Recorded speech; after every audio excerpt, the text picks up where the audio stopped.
In times gone by, one quarreled oft with Guizhong concerning mechanical principles.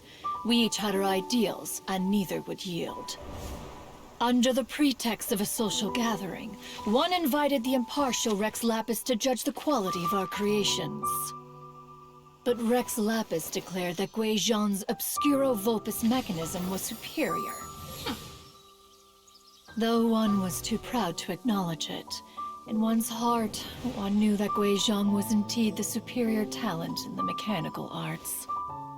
As for the story between Guizhong and Streetward Rambler, that begins with a certain bell.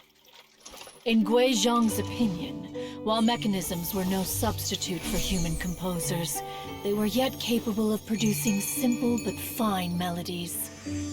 But Streetward Rambler believed music to be an expression of the soul, an emotional enterprise that could never hope to be replicated by machinery.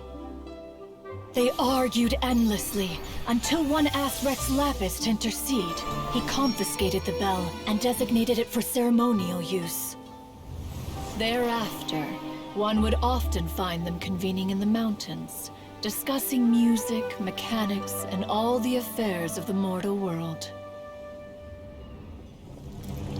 But these good times were not to last.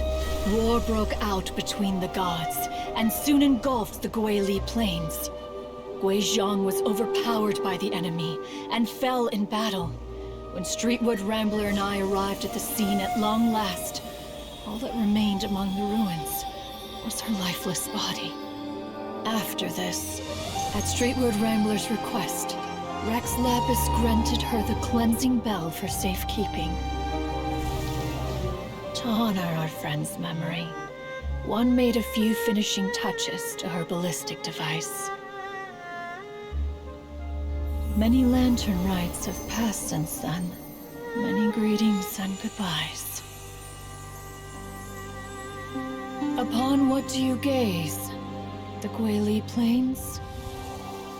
No. It's everything.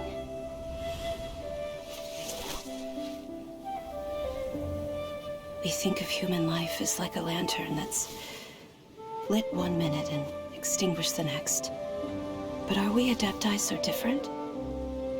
Perhaps as dust settles after a storm, we too must one day return to the world below.